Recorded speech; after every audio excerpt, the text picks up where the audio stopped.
I'm sitting here in Dubbo with Kim Williams, and look, Kim and I go back a long time. Way back in 1989, I started my first electronics business. I started a business before that, but this was my first electronics business. I ran that out of the bedroom of my mum and dad's home in Gundara Street in South Dubbo.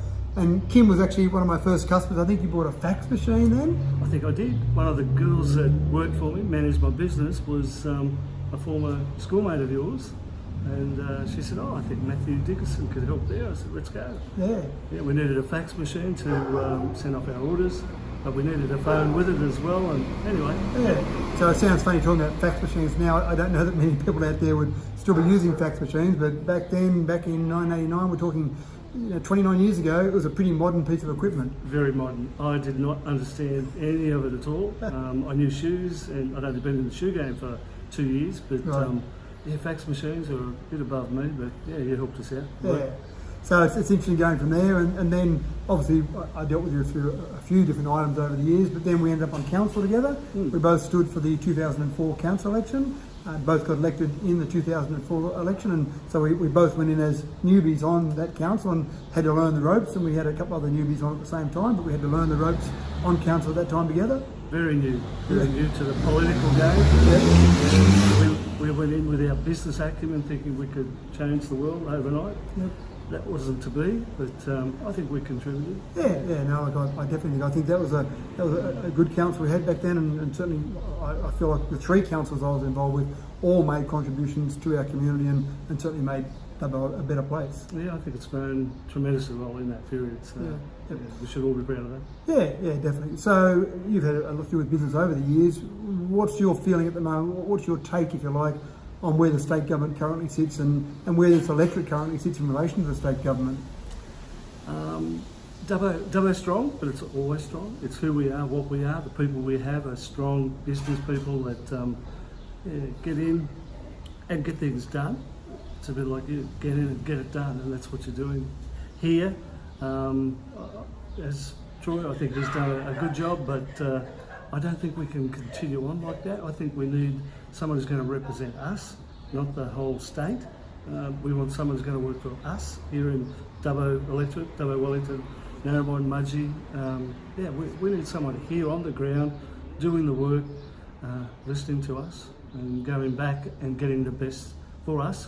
And as an independent, I think you'll be able to do that. Yeah, and it's a fairly common sentiment that I'm hearing from people where they do often talk about they want to be listened to. It's all well and good for a state government to throw around a few checks and maybe put some infrastructure in place, which was probably always going to be delivered by a government department, but they really want someone who listens. And I've heard some great stories about, say, Dawn Fardell and Tony McGrain, where people had individual circumstances where they had problems solved by people just listening. So I think that's really important. Well, I think government is not just about members representing you, it's about the departments that they work for or work with, and those people within those departments, they're long-term employees who have the knowledge and the skill. That's who I think they should be working with more to get things done for different electorates, especially here. I think that's going to be one of your fortes, is going into those departments, talking to the heads, talking to the people that count, and getting things done for Dubbo. Yeah.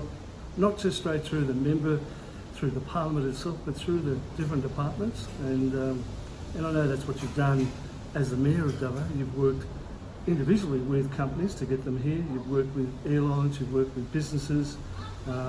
That's where things happen, and that's what an independent can do, is go and get that done. And when you're part of a party, you've got to toe the line, and you're probably not going to be listened to or going to be allowed to cross over that line. Yeah, and I think you're right, and I haven't thought about it until you mentioned it there, but largely the role of mayor was coming up with ways to basically represent this area and advocate for this area. And if that meant meeting with airlines, I met with 7 airlines before we finally got some additional flights to Brisbane and Melbourne, just coming up with ways to make sure that this area has, or is represented in the best possible way. That's not something that a party structure allows you to do. It doesn't really give you that flexibility. And in today's world, I think you need that flexibility to be able to generate ideas and generate interest in an area in any way you possibly can. Yeah, as the mayor, you had to deal with council laws, pulling all that together as a team. You had to deal with staff, general manager, the public, and go out of your way to get these other things done. I think as a local member, independent, you'll be able to work harder on those things that mean a lot more to us. Yep. To get out there and work individually on attracting other businesses or services, and just letting people know what the Dubbo region is and how well we can do things. We're a modern, advancing community that we need things. People will need to bring their business here to make us stronger and their business stronger. So Yeah, I think that'll work. And I think we've got so much to offer here. As I travel around, everywhere I go to, they will always talk about how great their area is, and whether that be Golgong, some of the history in Golgong, the museums in Golgong, the tourist attractions there. For a small community, they go very well. Obviously, Mudgee's got a great hospitality and tourism focus there. Wellington's got the dam, they've got the caves there, they've got some great tourism capabilities there. The CBD, certainly there's no doubt about it, the CBD at the moment is not looking as good as it has done in the past, and I think there's a huge opportunity there. And even out when you come out to Dubbo, obviously we've got the zoo, what a great facility we've got there. You go further out to Narromine, I mean, some of the things I've been to in Narromine, with the aerodrome they've got there, the capabilities with that, with Ozfly, for example, out there, and then you go to Tring. I mean, Tring's got some great things to offer as well. So all of the different areas, and that's only mentioning some of the larger areas. So some of those smaller localities I've been to, they've all got really positive things to offer. I think having an advocate for this region to really just push what we've got out to the rest of the world, I think we can really do some great things in this electorate. Dubbo's the heart, but all these other little places are all the other body parts, the kidneys, the pancreas, or whatever, that make the whole body work. So yeah, we're good. Wellington, as you said, is growing. Hospitality, they've now got 2 cafes that open 5:30 in the morning for breakfast, not just Macca's. They've got an ice cream shop starting up. So they're changing from a retail service to a hospitality, like cafes, and people are travelling out this far to get a new experience. And Narromine, Trangie, Golgong, Mudgee, we're all in that same area. So I think it's all growing fine. Yeah.